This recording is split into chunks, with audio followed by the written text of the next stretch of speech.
Before introducing tonight's speakers, I want to give a little background context of how this forum came about.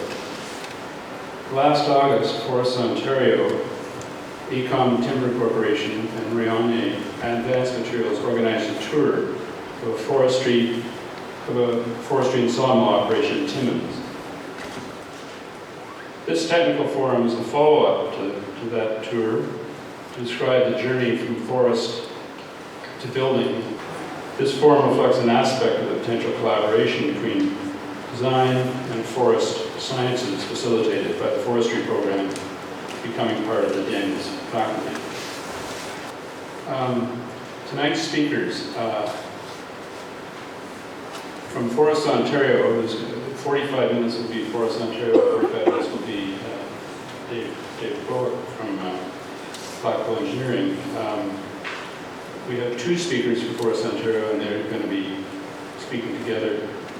Scott Jackson is the Director of Indigenous and Stakeholder Relations at Forests Ontario, and is responsible for promoting public awareness of Ontario and Canada's forest sector, including the diversity of values our forests provide, our standing as a world leader in sustainable forest management, and the benefits of wood products. Prior to joining Forests Ontario, Scott spent over 15 years conducting forest research and working as natural resource policy analyst. Monique Koski is a registered professional forester with more than 17 years of experience working in Ontario's forestry sector. After 15 years as co-owner and managing partner of Wilson Forestry Services, the only full-service forestry contractor in Ontario, Monique has recently started a new role as operations planning forester with EACOM Timber Corporation. Monique is the recipient of the Northern Productivity and Innovation Award, the Innovation Diversification Nova Award, and the Nova Innovation Award. David Bowick is a principal of Blackwell Engineers in their Toronto office. He's a full 3-time recipient of the Woodworks Building the Future Engineer Award. He's received awards for his work in wood, concrete, and architectural steel. Dozens of projects he's worked on have been granted awards in the field of architecture, such as the Premier Institute for Theoretical Physics and French River Visitor Center, both recipients of the Governor General's Award. David is an adjunct professor in the Master of Architecture program here at the Daniels faculty. Please join me in welcoming our speakers.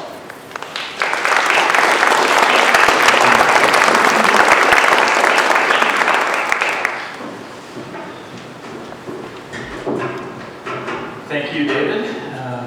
Thank you to everybody who helped organize this evening, and thank you to Daniels faculty for finding the meeting space for hosting us tonight. So Monique and I are going to do a bit of a tag team here. I got Brittany Sears' microphone, she's going to stay at the podium.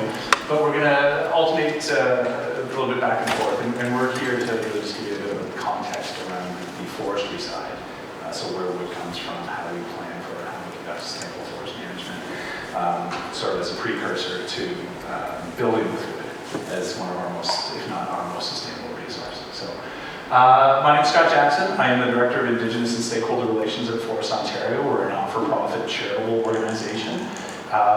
We have 3 main pillars that we do: tree planting and maintenance. I don't know if anyone's ever heard of the 50 Million Tree Program, but it's planting new trees, trying to expand the footprint of the forest onto marginal farmland on private land, etc.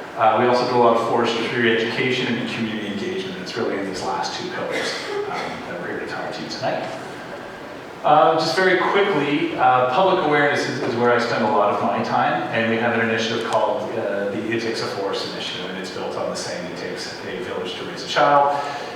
We borrowed that, it takes a forest to do, and the question really is, what do you think we need a forest to do? So you can insert your value here. Obviously today we'll talk very much on the benefits of wood construction, sort of in that milieu. But we do have a lot of materials that we send out to our social media. We do engage in a lot of presentations. So this material is all, and you'll see some throughout the presentation, is all there for people to download and use. It's free to use. We build this for public consumption. So if anybody's interested, please feel free to go and to access this and use it. And I'm Monique Koski, and I'm Operations Planning Forester at EACOM. So who is EACOM? EACOM is an Eastern Canadian wood product company formed in 2008. We have 7 mills located in Quebec and in Ontario. So 5 sawmills in Ontario, 2 in Quebec, 1 value-added in Quebec that remanufactures making bed frames, and 1 in Ontario, Sault Ste. Marie, that makes eye joists. Many of our mills have been part of the communities they live in for almost 100 years. Some of them one of them just celebrated their 100-year anniversary this year in Timmins. We did. We employ about 1,100 people. Obviously, most of us in the north, or most people in the north. Our production is roughly 900 million board feet annually. So I tried to put a number, some kind of concept on this to get my head wrapped around it. Google helped me, so maybe you guys can verify my number. Be equivalent to maybe 71,000 homes at about the 2,000 square feet, roughly. You guys agree? Or 30,000 transport trailer loads of lumber that you see going down the highway. So again, just as a little bit of context here, tonight is really about just exploring the whole value chain in terms of sustainability, from seed to bean. And I think intuitively you all know the benefits of wood when it comes to construction, right? In terms of personal biophilia, quicker, quieter to construct with, cheaper to construct with once we get up to scale, etc. But that's not really what we're here, Monique and I are here to talk about. We're really to talk about the precursor, but to start then where that thread of sustainability starts in that whole value chain, because all of those benefits that we associate with wood construction are lost if we don't source our wood from responsibly managed jurisdictions. So it's absolutely critical to see the entire ecosystem when it comes to forest management and wood construction. So the one benefit that I really like to talk about when it comes to wood is the fact that it is the only renewable building material we have. And so with every presentation, I like to ask at least one skill testing question. So this one is, how long do you guys think it takes Ontario as a province to grow enough wood in our forests to build a solid wood CN tower, full scale? Scott, you forgot to mention that there is a prize as well, just with a little bit of an incentive here. So. Any guesses how long it takes Ontario's forests to grow enough wood to build a solid wood, full scale sized CN tower? 1 minute. 1 minute is a good guess? 8 years. 8 years. So we've got the two ends of the spectrum here.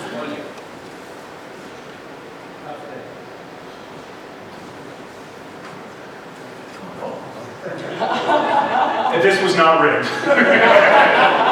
It's 12 hours. The answer around minutes, though, is it's important to think about scale. So the wood residence that was built, 18-story wood residence, hybrid building, but primarily wood that was built at the University of British Columbia, 18 stories. It takes North America 6 minutes to grow the wood that was used in that building. So depending on the scale, the geography, the size of the building, we can be talking minutes, not just hours. Okay, to give a bit of context about what we're managing, so this is our country, obviously, with the different forest types that are found. As you can see, the boreal forest in light green is humongous, right? This is also the most managed forest in our province.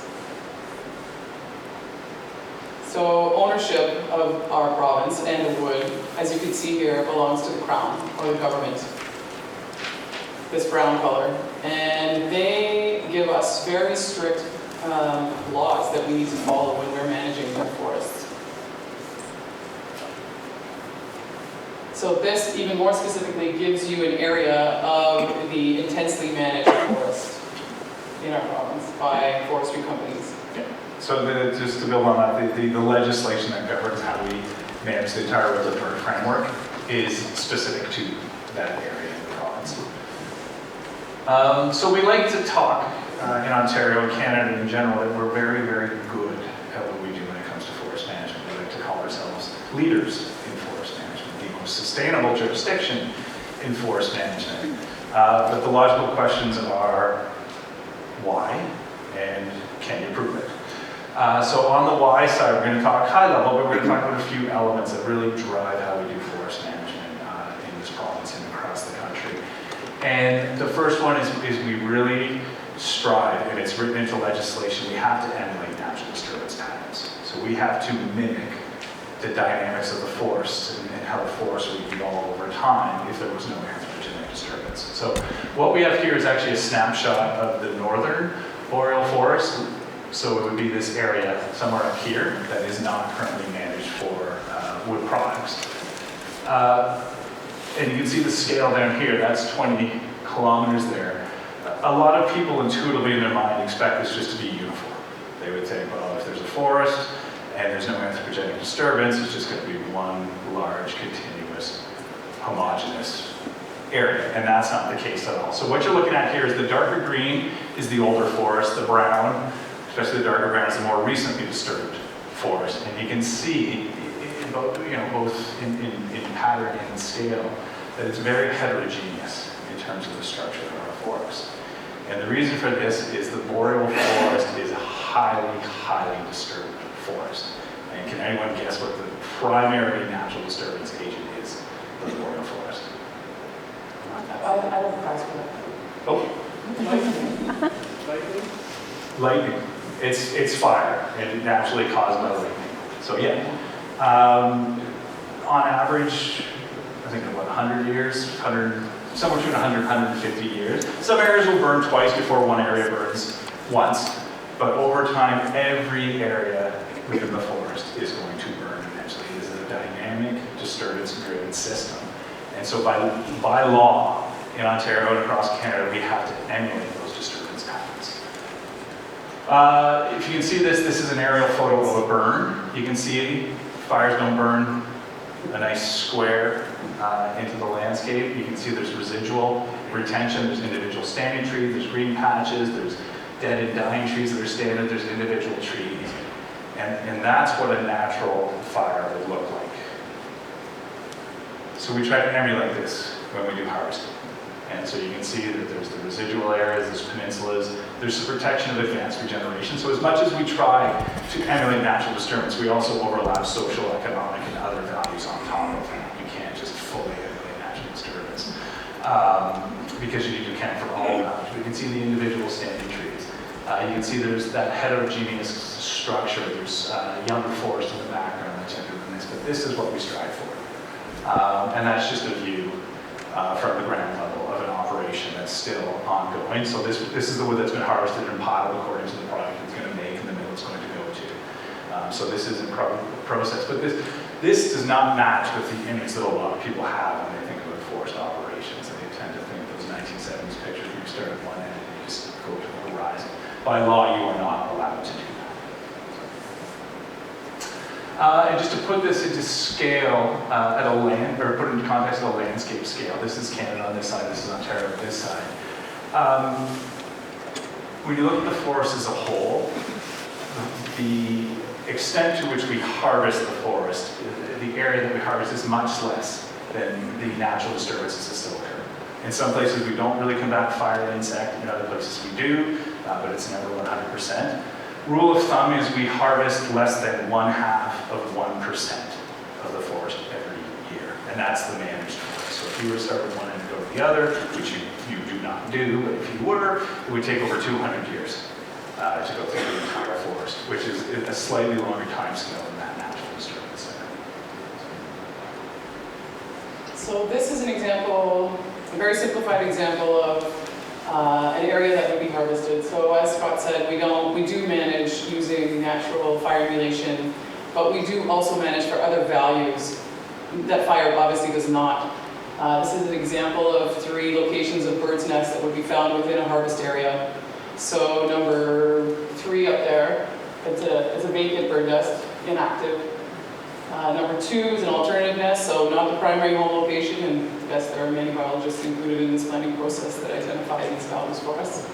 And 1 where probably the bird is still living. So the horizontal lines and the vertical lines show where we do harvest, where we do not harvest, where we modify the harvest. So the modified harvest would mean the machines would stay outside the lines and maybe reach in and grab a tree here and there. And some of these modified harvest practices can be timed as well. So you're not allowed into that outer perimeter during the breeding season when the nest is actually occupied. And this is an actual operations map. So you can see the amount of detail and the amount of time and thought that went into deciding what area was going to be harvested, to what degree it was going to be harvested. I chose this one because it has a canoe route value associated with it. So you can see there it says canoe route. It's part of a park, Ontario Park. So there is that yellow area by the water is a reserve, an area of concern, we call it. There is absolutely no activity in there for 120 meters close to the water. The darker orange, yellow color, that is a modified harvest area. And maybe it is so because it's part of the viewscape. As you're canoeing down, you don't want to see a clear cut, no problem, you're not going to see one. It's a value that we're protecting. The different colors, the purple, the pink, the yellow, those are different stand typings, different tree groupings within boreal forest. The blue circle with the crosshatch, that is to emulate fire as well, so that's a residual standing area where they will only harvest part of the trees in there. There's a mandate, they need so many trees standing within that area.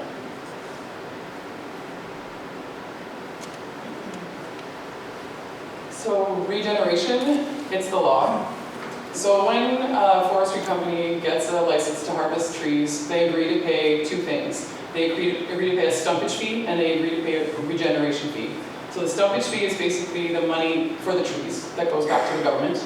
The regeneration money goes into a trust fund right at the time of harvest, gets put aside, and when the company does the regeneration, they get their money back. And this is a protection fail-safe kind of thing, so if the company does go bankrupt or something, the money's already put aside, the forest is going to be regenerated. So as shown on that map, the detailed planning that goes into a plan, so they plan 10 years at a time, harvest at a time. It takes 3 years to get through the planning process. And they model out for 200 years worth of harvesting. And throughout this process, there are multiple times for the public to come in and put input. If you have a cottage that's near an area and you request, I would like 30 meters on either side of my cottage road. I don't want to see the clear cut. No problem. We want to work with the general public.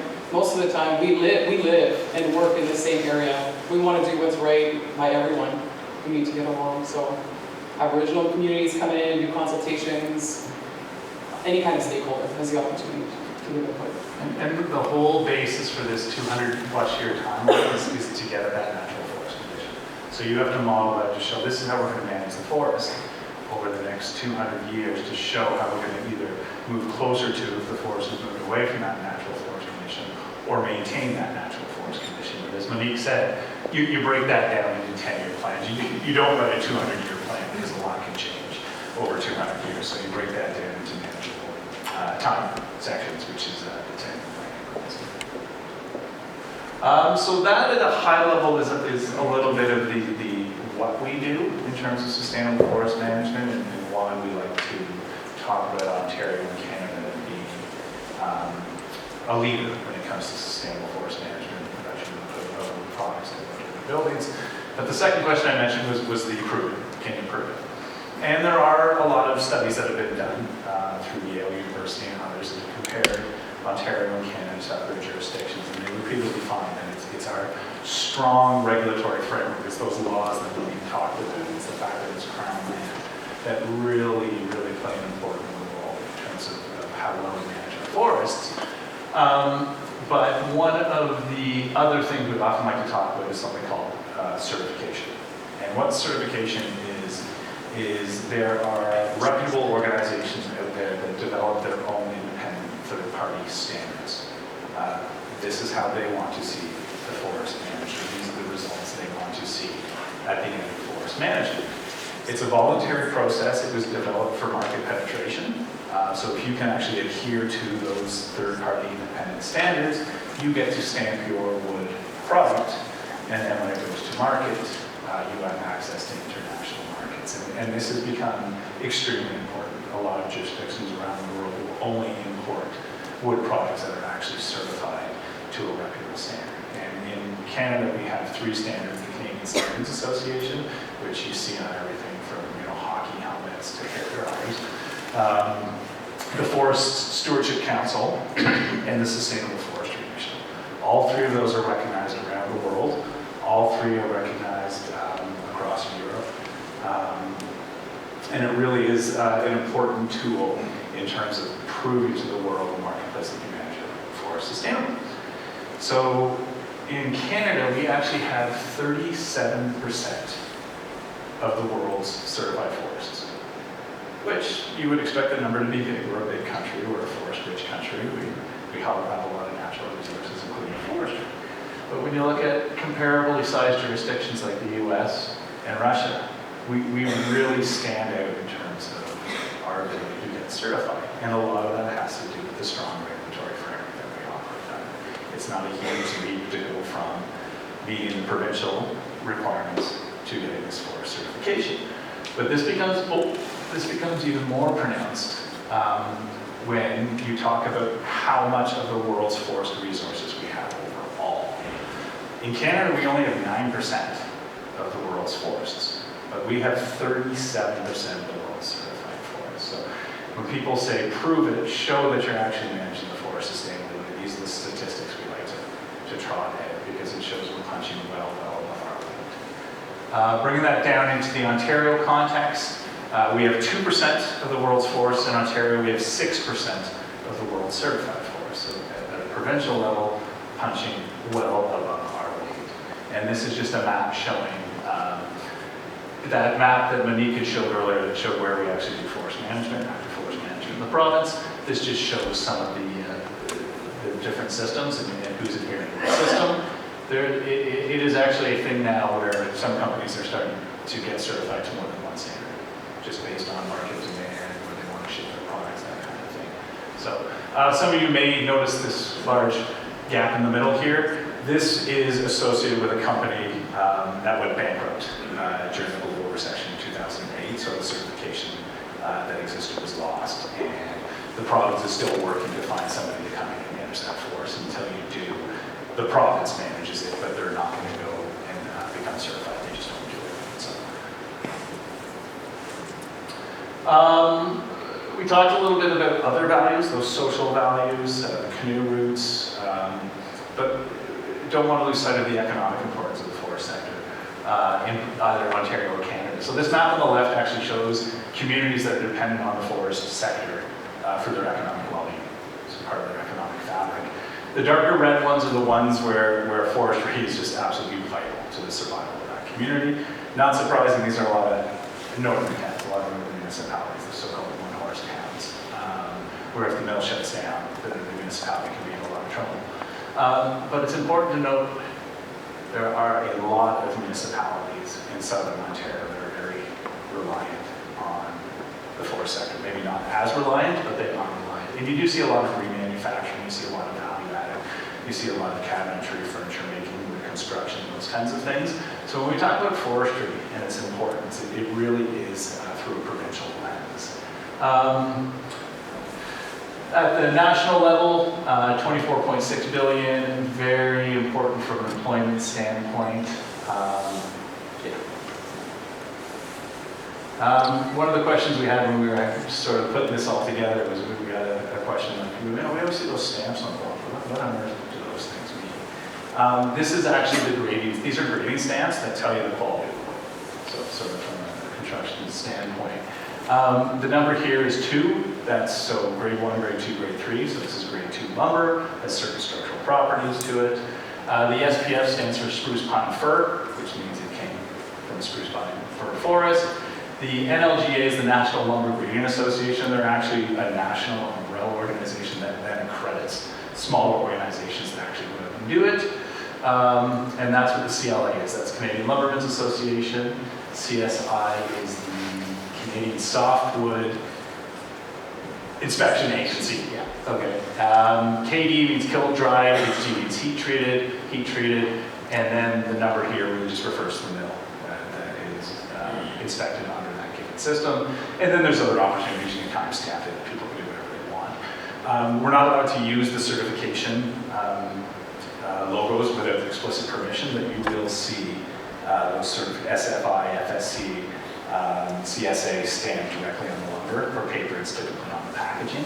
But when you go into Home Depot or Lowe's, you can actually sort through the bins. You'll see these stamps with the also certification stamps as well. Yep, just highlighting again, 150 in Ontario, 150,000 direct and indirect jobs, 16 billion from the economy.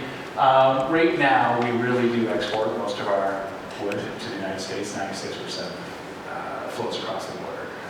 Will things change with the continued softwood lumber negotiations, to put it mildly? Probably. With the growing interest in building with wood, tall wood buildings, does that open up new markets that then we don't have to export as much to the U.S.? Probably. But there is a discussion that needs to be had around all that. But there is a real opportunity to supply the Greater Toronto area and other large urban centers when it comes to wood construction. Yeah. Just headlines basically, Yeah. showing that the government is supporting the building of wood structures. Yeah. We're really seeing the interest, right, driven by the architects, the engineers, etc. The province absolutely supporting this. Yeah. Again, a big part of why it's being recognized is its contributions to climate change, and we'd be remiss if we didn't talk about this just even at a high level. But you know, a tree, 50% of a tree's driveway is carbon. So 50% of the wood, when that tree gets turned into a wood product, the carbon stays within the wood product, and you can extend the life, the shelf life of that carbon. So a forest that would burn, going way back to the beginning of the presentation, that would normally burn, instead of burning, it's removed and it's turned into a long-lasting product. The key here is you have to grow the tree back. If you don't grow the tree back, you lose this carbon benefit. So you grow the tree back, which we have to do by law, and you actually have a net carbon benefit around all of this. And Timmins just celebrated its 100th year anniversary. We're actually putting trees through the mill that are younger than the mill at this point. Pretty cool. And just to reinforce what David Seisman said at the beginning, we did help organize a tour. It was a collaborative effort. We have to play a role in it. It brought architects, engineers, union leaders out to Northern Ontario to tour the actual bush operations and then tour the EACOM sawmill in Timmins. And we are more than happy to facilitate and play a role in organizing more tours moving forward. So through the TSA or otherwise, if there's any interest in putting other tours together, please contact us, and we'd be more than happy to work with whoever's interested as part of our broader awareness initiatives. So Canada, Ontario, very forest-rich jurisdiction, obviously. You guys saw how large the forest is, how little of it we actually harvest. We are world leaders in sustainable forest management, hence the law for us. Strong regulatory framework, forest certification also, market-driven on that front. Sustainable forestry is a critical component to sustainable wood construction, for sure. And when you choose to build with Canadian Ontario wood, you are supporting a sustainable economic prosperity. And so if you ever want to reach out to either one of us, this is our contact information. I'm sure we can figure out a way to get the slides dispersed here. And yeah, please think of us as a resource. We're always here to help. We're always here to share information. We are a not-for-profit. We really, deal with fact-based information. That's our currency, and we really believe that better information means better dialogue, means better decisions at the end of the day. And ultimately, that's what we're open for. So, thank you.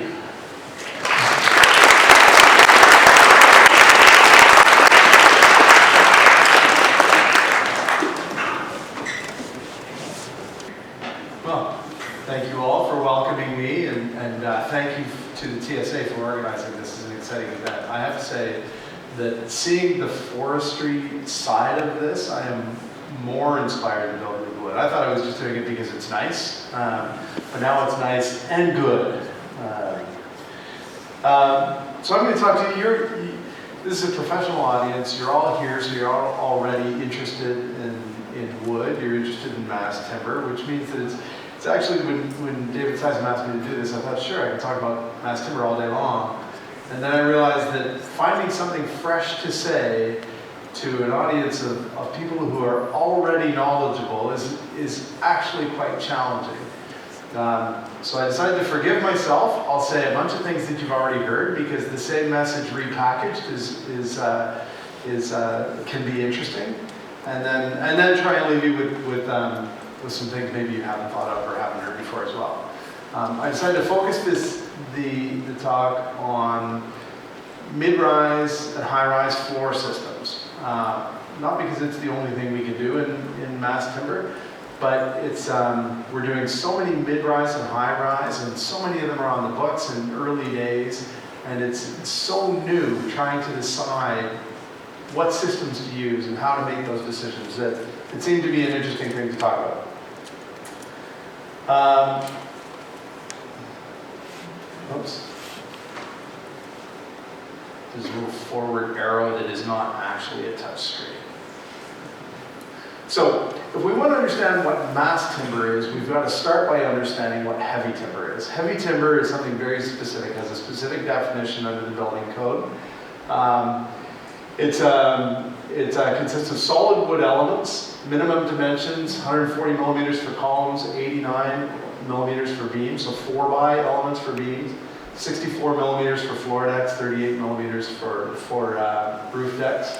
And when you build with heavy timber, you're granted an automatic 45-minute fire rating. It's considered that without any treatment, if you maintain these dimensions, your structure is considered to have a 45-minute fire rating. And I share the definition, the code definition of heavy timber, because it helps us to understand what mass timber is. Because mass timber is not defined anywhere in the building code. But mass timber is generally considered to be a system of large solid panels, engineered lumber, made up of smaller pieces of sawn or peeled wood using adhesives or mechanical fasteners. So generally, colloquially, people think of mass timber, they associate it with CLT, cross-laminated timber. That's one product within the suite of mass timber products. But it's engineered products like blue laminated timber. Whereas heavy timber fire resistance is granted 45 minutes. You don't get more, you don't get less. With mass timber, there are means of calculating, calculating the fire resistance by engineering methods by calculating dimensions.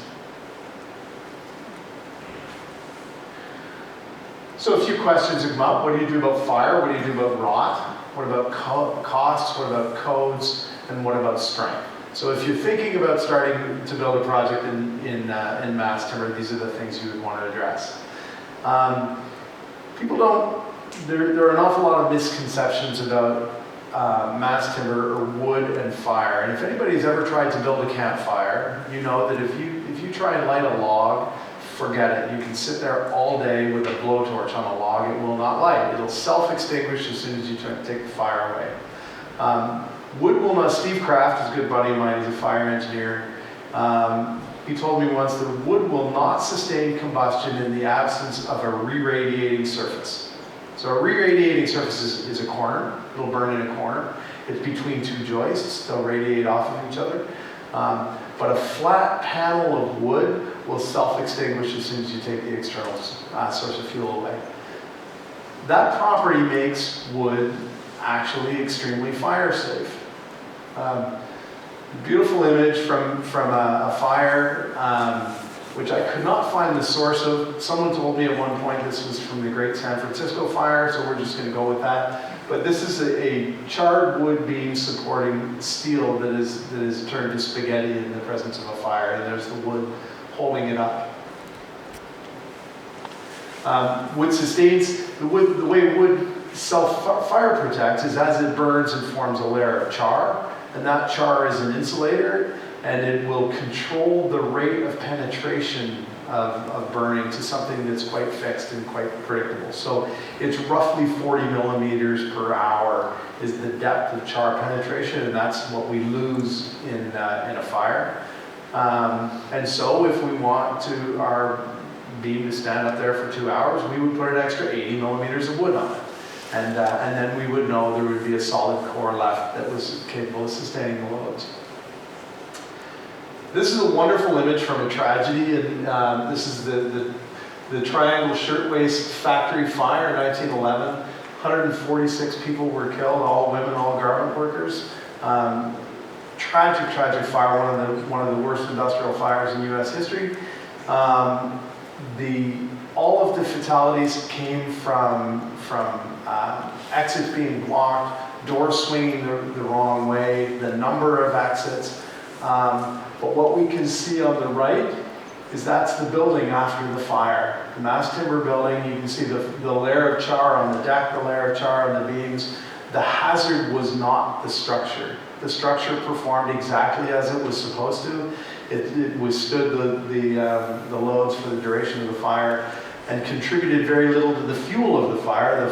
The fuel was the fabrics, it was the dust, it was the debris within the building. There is a perception that water is bad for wood. Water is bad for wood, water is bad for steel, water is bad for concrete. But the fact is that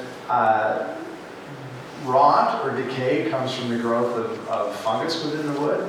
And that fungus will not grow until the wood achieves a moisture content greater than 25%.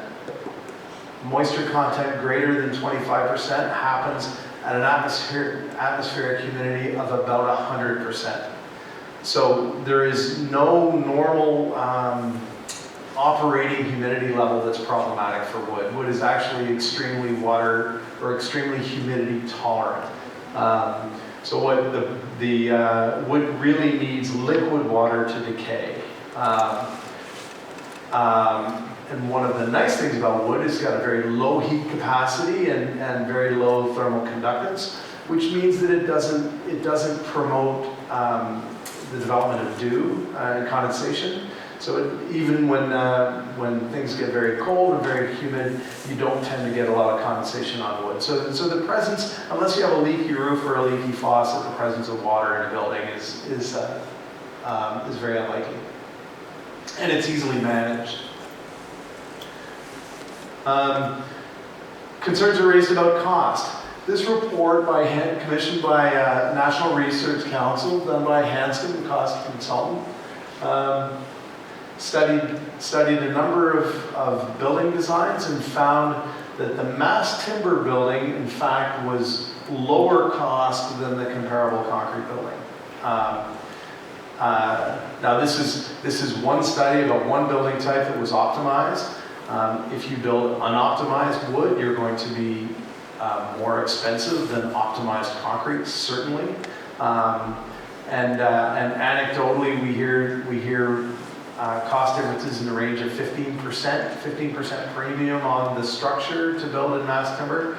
But of course, if the structure is worth 15% of the project, then that translates into about a 2% cost premium, which is often very easily recovered just in the shorter duration of the construction.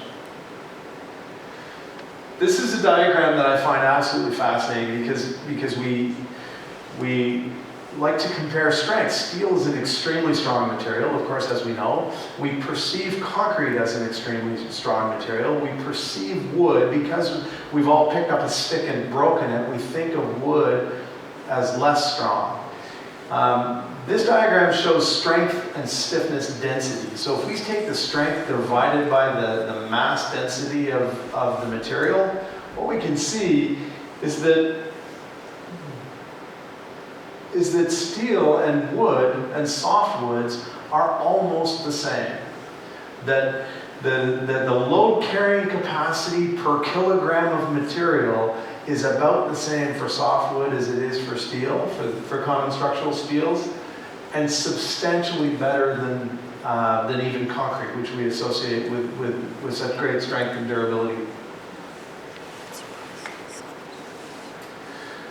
Building codes were a challenge to build in mass timber if we wanted to build big, but they are becoming less and less of a challenge.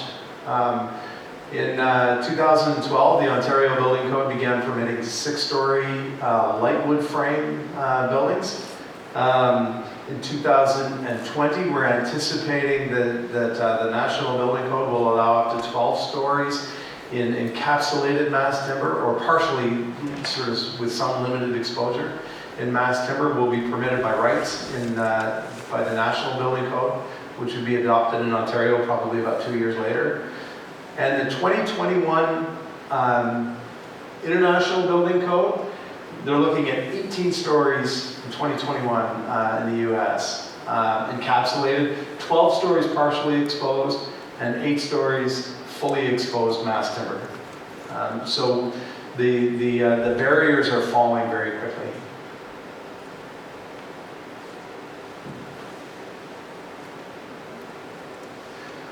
So, are there any benefits to building with wood?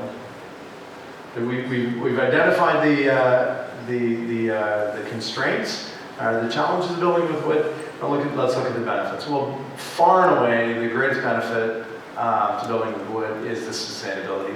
1 cubic meter of wood will encapsulate 1 ton of CO2. And the One Environment Industry magazine said that the very best thing we can do for the environment is build as much stuff out of wood as we can and replant those trees, as Monique and Scott were saying. And the longer life product that we can put them into, then the better off we are for the environment. The longest life product we can put wood into right now is a building. Sustainable buildings typically built based on the long life, loose fit, low energy model. There's a lot of large, heavy timber building stock in downtown Toronto that were built for the garment trade or other manufacturing purposes that have then been converted into residences, into office lofts. These are very flexible buildings, and because of that, they take on a second and a third life. A study in Minneapolis of buildings being demolished found that the wood buildings in the study were typically 75 years and older, whereas the concrete and steel buildings, the majority of them were under 50 years old. So they were finding that a roughly 50% increase in lifespan for the wood buildings, probably largely because they were built so flexibly. They were building these floor plates that could easily be adapted to new uses. One of the great benefits to building in wood is that it is not concrete, which is an awful thing to say as a structural engineer. We have a very uncomfortable relationship with concrete in the building industry. Two true quotes right at the bottom. Concrete from Concrete Saskatchewan. Concrete, versatile, long-lasting, and durable. Concrete is a cost-effective, sustainable choice. I would agree with every part of that statement except sustainable. Concrete is the best and the worst material. It's strong, we can do long spans, we do shallow floor-to-floor heights. It's great acoustically to manage acoustic transmission. Concrete is wonderful in so many ways. The problem is, it is the most destructive material on Earth. Other than that, it's wonderful. Concrete is estimated to be responsible for 4 to 8% of the global CO2 production. So it's a staggering amount of CO2 comes directly and indirectly out of the concrete industry. Sand, we use so much sand for concrete, and it's so destructive to rivers and beaches where the sand is extracted, that much of the sand in the world is managed by organized crime and cartels associated with a tremendous amount of violence and corruption. I read that Dubai is importing sand from Australia, which sounds insane because they're in a desert, or they're surrounded by desert, but desert sand is no good for construction, so they have to bring it in from far away. We build in the world with so much concrete that we could build an 88-foot high wall, 88 feet wide around the equator every single year in concrete. That's how much concrete is being used. I think China, within the last 2 years, used as much concrete as the US did in the last century. It's a staggering amount of concrete and resources being used. Concrete is associated with silicosis, which is a non-malignant chronic lung disease that just comes from being around quarries and being on construction sites with stone dust. Wood, on the other hand, has benefits in the construction. It's fast, which has financial benefits and urban disruption benefits. It's quiet, it's much quieter than some of the other construction methods because the other than clanking and banging of swinging cranes and things, there's it's impact drivers and things, screw guys. That's the kind of noise you're getting. It's clean. The sawdust is in the plant. It's not in the field, so there's very little dust associated with wood construction, and it's also warm. I mean, this was an interesting one, but compared to being on a concrete site, concrete is, with its huge thermal mass, has constant radiant cooling. If you walk past a cold concrete wall, you get cold. Whereas with low thermal mass and low conductivity, a concrete, even unheated, a wood construction site is warm compared to a concrete construction site, which results in happier, longer-lasting workers doing a better job. Wood construction has been associated with increased wellness, increased productivity, reduced absenteeism, and generally happier people working in wood buildings. Edward O. Wilson, in his book Biophilia, defined biophilia as the urge to affiliate with other forms of life. Biophilia is associated, and some of these are scientific studies, with lower stress, lower blood pressure, lower heart rate, and the lower heart rate accounts for 3,500 heartbeats per day from working in a woody an environment surrounded by wood. That's 45 minutes of heartbeats, which is staggering and kind of hard to believe, but it's in a published scientific study. Wood is a hygric mass, so we're probably familiar with thermal mass. Hygric mass is sort of like that, but it's for humidity. So wood will absorb the moisture from the environment and then re-release it, and will participate in maintaining the indoor humidity at a consistent and optimal level. Wood is also a thermal mass. Look at the numbers. Thermal mass of concrete, 0.875 kilojoules per kilogram. Thermal mass of wood, 1 kilojoule per kilogram. Everybody thinks of concrete as a great thermal mass. In fact, wood, by weight, has more thermal mass than concrete. Now, it's a bit like comparing the equity of in your house to money in the bank, because wood is also a very poor conductor. So it's hard to access the thermal mass, but over the long term, wood is very effective. Commercial landlords report higher rents and shorter vacancy times in wood buildings. So there's a financial upside. So what are the constraints that we need to keep in mind? Well, one of them is vibration and acoustics. Acoustics have two components to it. There's sound transmission and sound absorption. Sound transmission requires mass. Wood is one of the great benefits of wood is that it's so much lighter than concrete, for example. But when it comes to acoustics, we have to add mass. It's not heavy enough to prevent sound transmission. It's also highly reflective, sound reflective. So I called Steve Titus from our acoustics to say, hey, how much better is wood? I'm doing this talk. How much better is wood than concrete acoustically from an absorption? Because I take for granted that wood is better than concrete from a sound absorption point of view.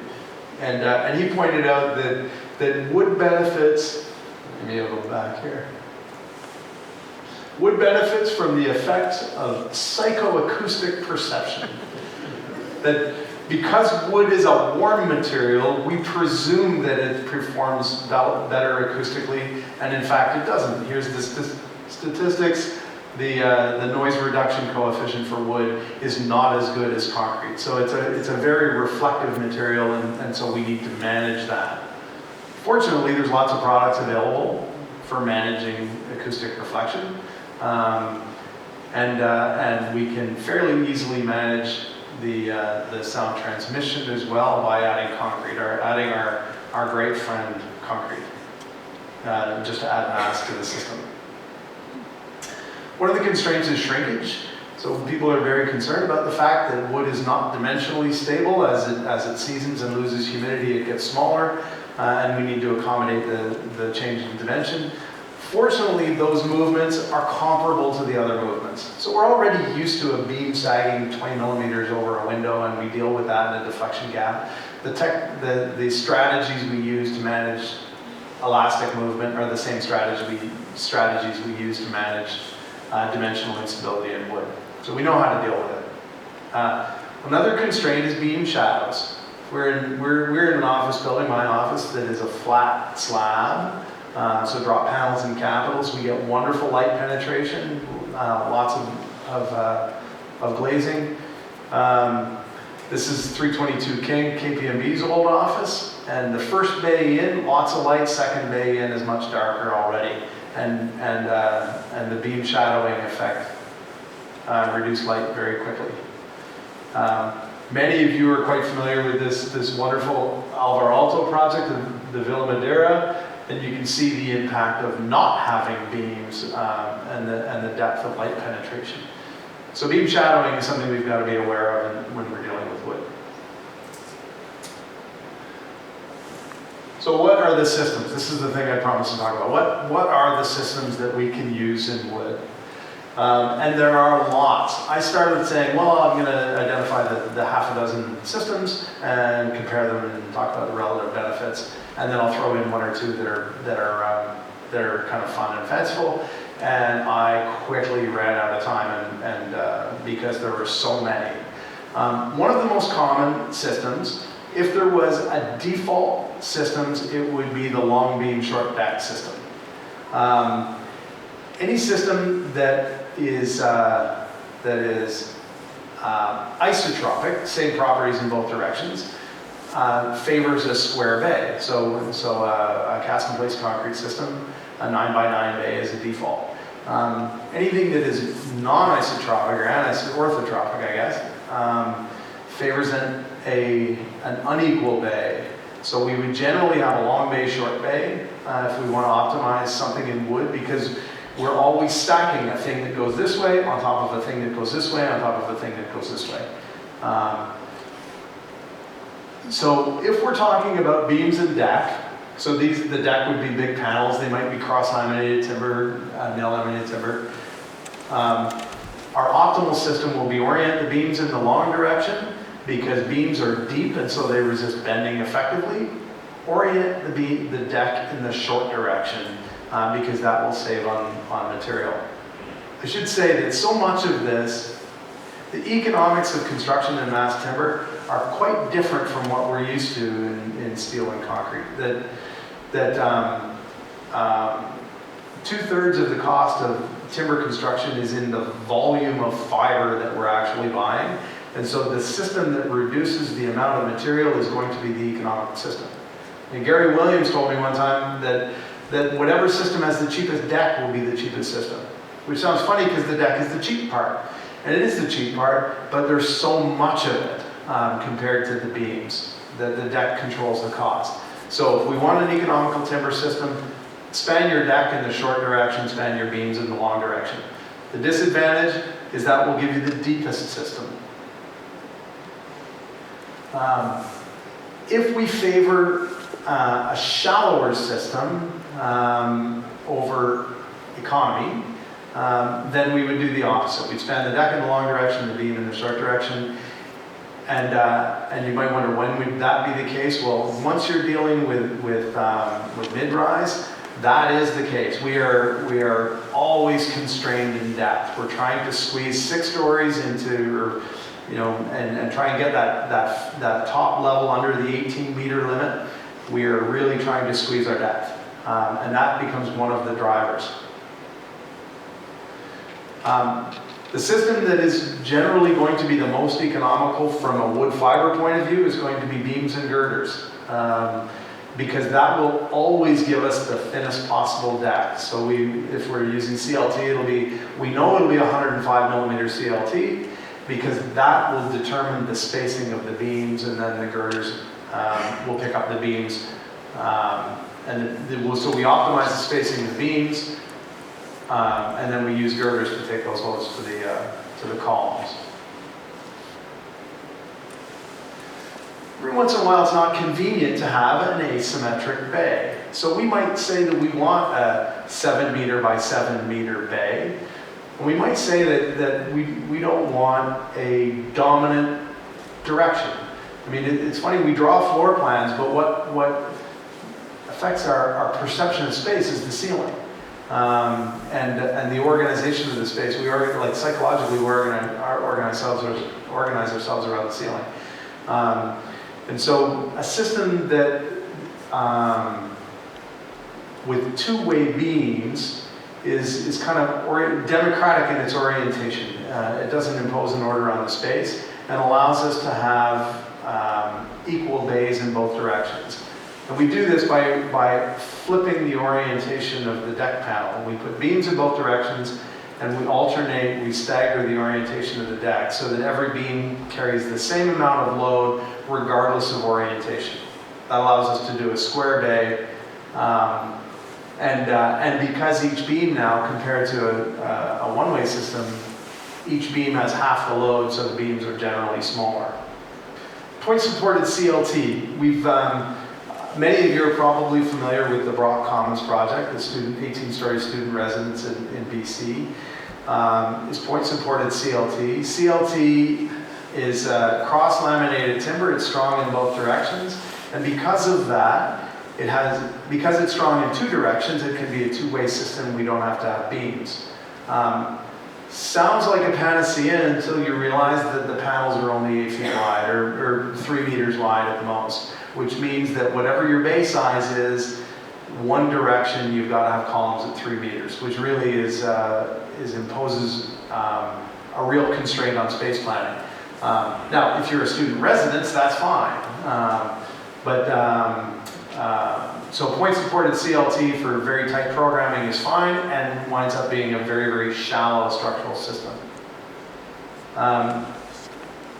The other thing about point-supported CLT is that it minimizes the amount of surface area, which is optimal for fire.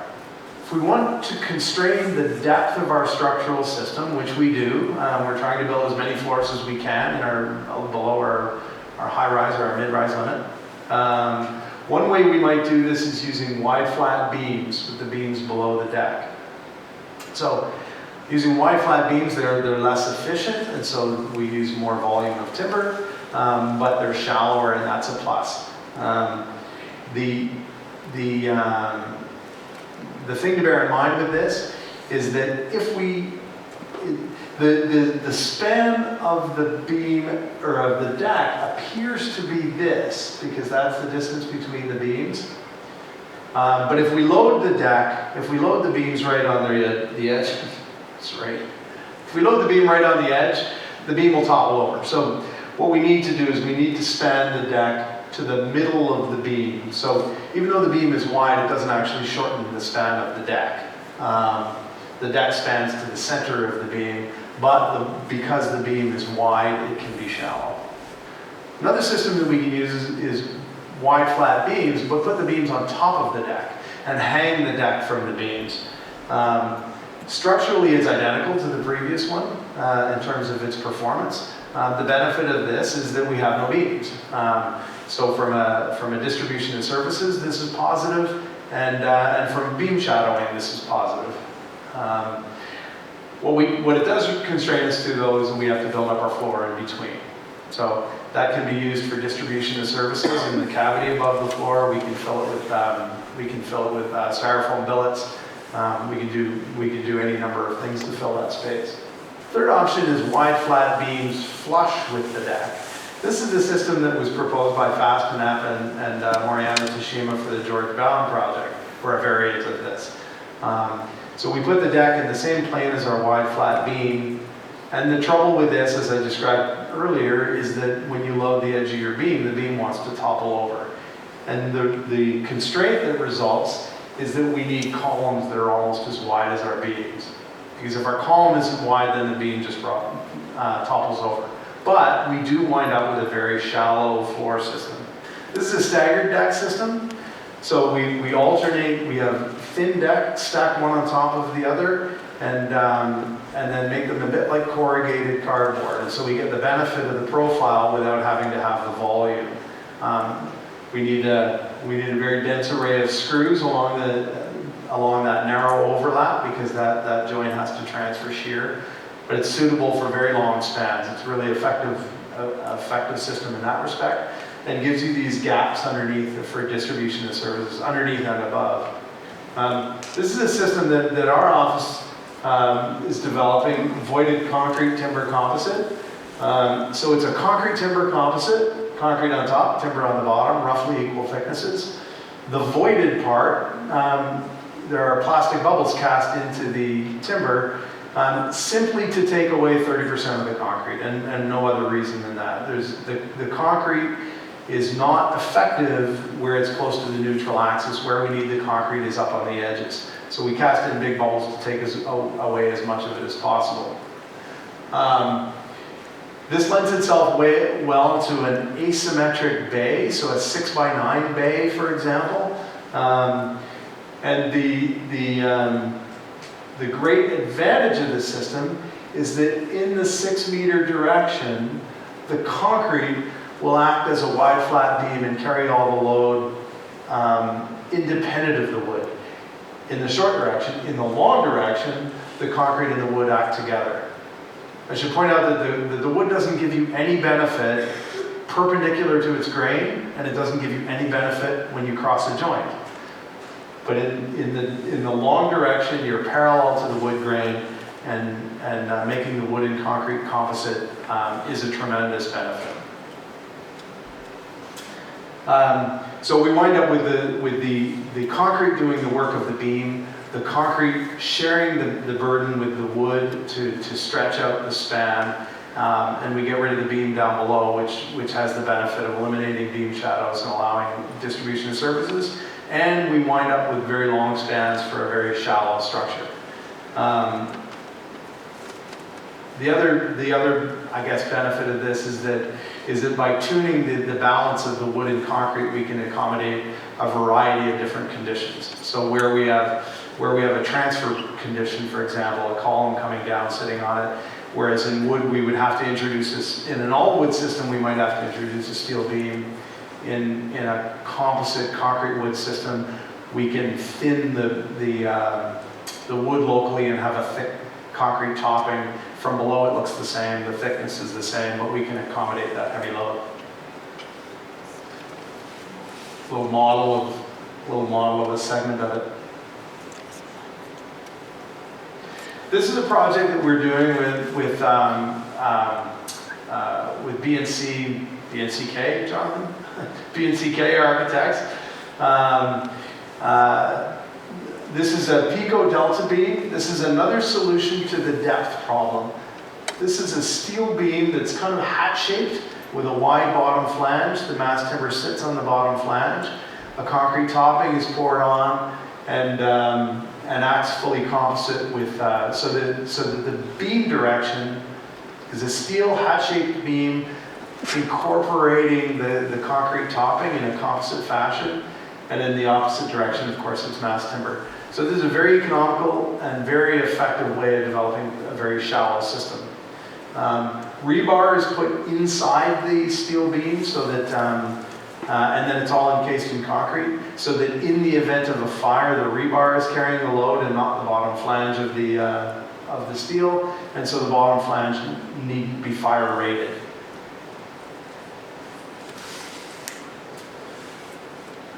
So this is where I started. I went through the systems that I was aware of that were in existence, and then I thought, well, what would people be interested in seeing that has never been done before? Just as the takeaway. My wife Shannon also lectures and teaches, and we talk about giving people a loot bag. This is your loot bag. The thing that you haven't seen before that you can scratch your head about. This is a stressed skin lattice, solving the problem of a two-way system without beams. We can see that what we've got is mass timber panels on the bottom, mass timber panels on top, oriented in opposite directions, and a lattice of glulam beams in between. And then they're made to act composite. So the red deck and the red beams in this the grain is oriented parallel to each other. The cyan deck and cyan beams are oriented parallel to each other, so they're acting in composite, like a shallow Varendale truss. So that becomes the beam element in both directions. If we cut it the other way, it would be the bottom skin. So in this way, we can have a shallow two-way system without beams and achieve very long spans. A reciprocal frame is a mutually supporting network of beams, none of which go all the way from support to support. So a reciprocal frame is a way of cutting down our spans without doing beams and girders, having a two-way system without beams and girders. And the benefit is that we shorten our deck span, and the deck spans in both directions at the same time, which is a real benefit in fire. In fire, if we have a 5-ply CLT, as soon as you burn through one, you basically lose the second because the grain is oriented the wrong way, and your 5-ply becomes 3-ply effectively. Whereas if you're spanning in both directions, the second ply is actually working for you when you burn through the first one. Frederick Zollinger was an engineer and architect that, around the First World War, developed the shallow lamella arch system, but we can adapt that. This is another version of a reciprocal frame on a diagrid. And I should point out that when what we're trying to do is manage wood volume, adding complexity if it reduces volume is actually a reasonable strategy. One of the benefits, one of the things that controls the structural design of timber is structural vibration. Any of these two-way reciprocal systems, every single element is engaged in, when you walk across the floor on a reciprocal frame, you are loading every single element in the bay, which means that the impact of the one person walking is less, so the vibration performance is much greater. So what would Nervi do? I mean, Nervi was working in similar constraints, right? He was dealing at a time when labor was not the dominant cost in construction, and trying to optimize materials, orienting his beams in parallel to the lines of principal stress. This was Nervi, the Palace of Labor in Turin. It was a wonderful project, but we can do exactly that in glulam. So we orient all our beams radial relative to the columns. When we do that, we wind up with curved beams that are subject to torsion. We introduce an annular grid of blocking to take the torsion out. And we wind up with a true two-way timber system. This is a cassette floor, so these are essentially box beams. That's a generic image, but this is an actual proprietary product. As the industry grows, there are a number of wonderful proprietary products coming on them. This is one of my favorite, the Lignature product. The box beam is an obvious idea, but incorporating the resonant cavities for acoustics and putting all the holes in it, now we've got an acoustic solution as well as a very effective structural solution. Another one, this is Cree by Romberg, which is a real hybrid of timber and concrete, the concrete precast. First I thought, if you're going to do all that concrete, it's a bit of a cop-out. And then when I realized you have to add 4 inches of concrete for acoustics regardless to get the mass, well, what this does is says, well, if you're going to put all the concrete in, then let's take the wood fiber out for the deck element. So it's a composite system of glulam beams and concrete deck. And then some real fanciful ideas. We can describe any compound curve using quadrilaterals, planar quadrilaterals. And the one thing that mass timber is really good at making is planar quadrilaterals. So if we describe, we make a CLT shell and pour concrete on top of it, we can optimize the form of the soffit to minimize the quantity of concrete. In fact, the wood is largely just a leave-in form, but it is optimizing the concrete, and it does have an opportunity for the wood to be the acoustic treatment so you don't have to hang a ceiling. Another variant on this, we actually proposed this for a project. This is a hyperbolic paraboloid nail laminated timber. So one thing, nail laminated NLT, nail laminated timber, is very good at describing any ruled surface. And so a high par is very easy in nail lam, and a high par will also allow us to optimize, the thickness of the concrete, being thickest at the columns and thinnest at the midspan.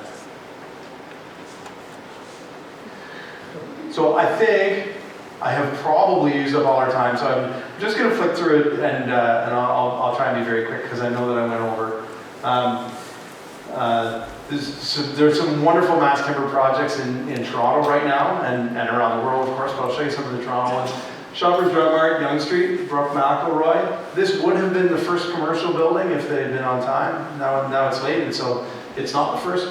But commercial mass timber building on Yonge, just south of Bloor. Really lovely project.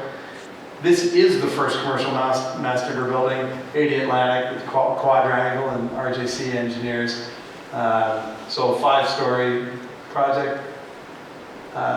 This was a proposition for the TRCA headquarters that we worked on with DTAH. We were not successful in the final, but I wanted to share with you the concept because this was a project that squeezed 6 stories into underneath, under the high-rise limit, which is 18 meters to the top occupied floor. And the way we solved that problem is using the timber voided concrete. So this was one of the projects that was the impetus for solving that problem. This is the final design of another lovely project that is well underway. ZAS were successful, but you can see that they're a 4-story building, not a 6-story building. 77 Wade Avenue. This is going to be starting construction reasonably soon. It's been through the alternative submissions. 8-story commercial building. This is the one using the Pico Delta beam system. One that we're of course extremely excited about right here on the U of T campus, the academic tower with MJMA and PATCAL, which is in the design process. The alternative solutions submission is being prepared. Another image, it's just at the north end of the Gold Ring Athletic Center. The Hewitt Architecture Building at Laurentian. This is Levitt Goodman Architects. I wish I had some interior images. It's a gorgeous project. This is MJMA and PATCAL's submission for the George Brown project. Unsuccessful, but a wonderful project, and I wanted to share it anyway. Also a wonderful project. This was the successful project by Moriyama Tashima with Fastenet. Brock Commons I made reference to. This is the 2A point-supported CLT project. 18 stories, was the tallest timber building in the world for some period of time. This also at one point was the tallest mass timber building in the world, as was this. And I think both of these will be passed at a certain point. I think everybody's trying to grab that title for their brief period. And of course, this is the Sidewalk Labs project here in Toronto.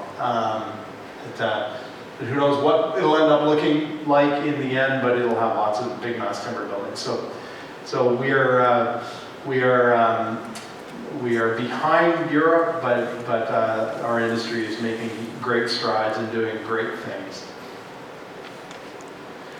And if anybody ever questions the longevity or the durability of a mass timber project, the temple was a 1,000-year-old temple, the Fagang temple, almost 1,000 years old, 67.3 meters tall. To put it in perspective, the tower that we're working on here at U of T is about 73 meters tall. So this would stand as one of the tallest buildings. If it was built today, it would be probably in the top 10 tallest timber buildings in the world. Thank you for your patience.